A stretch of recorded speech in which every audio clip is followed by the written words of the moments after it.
বন্ধুরা অনেকে ভাবে আমাদের সবচেয়ে বড় অস্ত্র পরমাণু বোমা। No never. আমাদের আসল অস্ত্র জানো কি সেটা?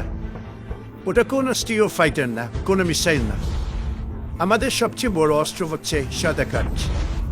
আমরা সেই জাতি যারা সাদা কাগজ ছাপে আর গোটা দুনিয়ার তেল, গ্যাস, স্বর্ণ, হীরা, লিথিয়াম, এমনকি মানুষের শ্রম পর্যন্ত কাগজের বিনিময় নিয়ে নেয়।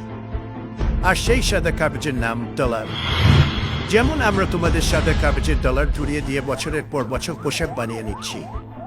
কখনো কি জানতে চেয়েছো তোমাদের যে আমরা ডলার দেই তা আমরা কোথায় পাই? সাদা কাগজ কিনে এনে ছাপাই আর বিশ্বে বিক্রি করি। যারা আমাদের সাদা কাগজের বিনিময়ে পণ্য দিতে অস্বীকার করেছে আমরা তাদের গাদ্দাফির পরিণতি করি। আর হ্যাঁ, সেই ভয় দেখিয়ে আমরা বিনা যুদ্ধে আরব দেশ জয় করেছি। আরবের ব্রিটিশ শাসক দল যদি আমাদের সাদা কাগজ নিয়ে তেল্লা দিত কি হতো কখনো ভেবে দেখেছ? সাদা কাগজের এই ডলার পৃথিবীর কেউই নিত না, মূল্যহীন হয়ে যেত আমাদের ডলার। আর হ্যাঁ, যখন তখন ইচ্ছে মতো ডলার না ছাপাতে পারলে আমরা কখনোই এত আধুনিক অস্ত্র বানাতে পারতাম না। আপনারা জানেন এই কাগজ ছাপার কারখানা বন্ধ হলে কি হবে? আমাদের যুদ্ধযন্ত্র থেমে যাবে, আমাদের আধুনিক অস্ত্র তৈরির বাজেট থাকবে না, স্টিল, মাইক্রোচিপ, সেনাবাহিনী সব স্থবির হয়ে যাবে। তাহলে প্রশ্ন আসে, মানুষ কেন আমাদের ডলার নেয়? কারণ তারা ভয় পায়। ভয় আমেরিকার বোমার, স্যাংশনের, রেজিম চেঞ্জের। যারা ভয় পায় না তারা এখন আর বেঁচে নেই। আসুন কিছু উদাহরণ দেয়। সাদ্দাম হোসেন একদিন বলেছিলেন, আমি তেল বিক্রি করবো ইউরো দিয়ে। ও বয় বড় ভুল। তার কণ্ঠ থেমে গেছে চিরতরে। ডলার না নিয়ে অন্য মুদ্রায় তেল। সাদ্দামের ট্যাঙ্ক উল্টে দিয়েছি। লিবিয়ার গাদ্দাফি বলেছিল, আমি সোনার উপর ভিত্তি করে আফ্রিকার মুদ্রা চালু করব। তার লাশ কি দেখেছেন? হাঁটুর উপর পড়ে রক্তাক্ত। আমরা তাকে শেখালাম সাদা কাগজের মূল্য কত। ইরান, সিরিয়া, তারা সাহস করেছিল আমাদের ডলার বাদ দিতে, ফিনান্সিয়াল স্বাধীনতা চাইতে। তাদের জনগণ আজও বোমার শব্দে ঘুম ভাঙে। এখন প্রশ্ন করুন, ডলার কি সত্যিই মূল্যবান? ডলার মানেই বিশ্ব নিয়ন্ত্রণ, ভাই, আধিপত্য। আমি জিজ্ঞেস করি, দুনিয়ার সব তেল, সব গ্যাস, সব খনিজ, সব লোহা, সব কিছু কিনতে আমরা কিভাবে পারি? আমরা কি সে পরিমাণ জিনিসপত্র উৎপাদন করি? না, আমরা ডলার ছাপি, বিলের পর বিল ছাপি। ফেডারেল রিজার্ভ বলে একটা জায়গা আছে, আমরা ওখানে বোতাম টিপি আর কাগজ বের হয়। এত সহজ। আরবরা আমাদের পোষা প্রাণী।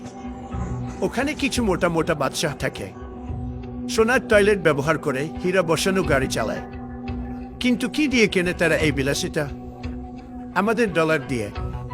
আমরা তাদের সাদা কাগজ দেই, তারা তেল দেয়। তারা যদি একদিন বলে, না আমরা ডলারে তেল বিক্রি করব না, তাহলে আমি গ্যারান্টি দিচ্ছি পরদিন তারা আরব বসন্তের শিকার হবে। চীনের ভয়, রাশিয়ার দুঃস্বপ্ন ডলার। চীন চাই ইউয়ান দিয়ে বিশ্ব চালাতে। রাশিয়া বলে, রুবল নাও, গ্যাস দাও। কিন্তু সবাই জানে সিস্টেমকে চালায় আমরাই। যদি কেউ আমাদের ছাপাখানার বিরুদ্ধে দাঁড়ায়, আমরা যুদ্ধ চাপিয়ে দেই, সুইফট সিস্টেম থেকে বাদ দেয়, ব্যাংক ফ্রিজ করি, আমদানির রফতানি বন্ধ করি। বলু তো কে টিকে থাকবে? তারা না আমরা? তাই আমি বলছি, পারমাণবিক বোমা নয়, ভয় আসল অস্ত্র। আমরা ভয় দেখিয়ে বিশ্ব শাসন করি। আমরা একটাই ভাষা বলি, আমাদের নিয়মে খেলো, নইলে তোমার পাওয়ার থাকবে না।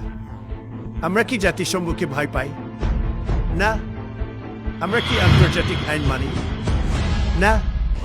আমরা নিজেরাই আইন। আমরা বলি, তুমি গণতন্ত্র ভেঙেছ, এবং সাথে সাথে সেই দেশে আমাদের বোমা পড়ে। কেন? কারণ আমরা তা পারি। কারণ আমরা ইউনাইটেড স্টেটস অফ আমেরিকা। আপনাদের ফ্রিডম সস্তা নয়। আমরা আমেরিকানরা ভাবি আমরা স্বাধীন। হ্যাঁ স্বাধীন, কিন্তু সেই স্বাধীনতা এসেছে এই সাদা কাগজের মাধ্যমে। আমাদের স্কুল, হাসপাতাল, হাইওয়ে সব চলে সেই কাগজে। আমরা যখন ছাপি তখন চাকরি হয়, ছাপি তখন সেনাবাহিনী শক্তিশালী হয়, তখন বিশ্বের শাসন পাই। আর যারা ভাবে এটা তো জালিয়াতি, আমি তাদের বলি, গ্রো আপ। এটাই পলিটিক্স, এটাই পাওয়ার। ডলার শেষ মানেই আমেরিকা শেষ। আমি আপনাদের ট্রাম্প হয়ে বলছি, আমাদের যদি ডলার ছাপার অধিকার কেড়ে নেয় কেউ, আমেরিকা একদিনে আফ্রিকার চেয়ে দুর্বল রাষ্ট্রে পরিণত হবে।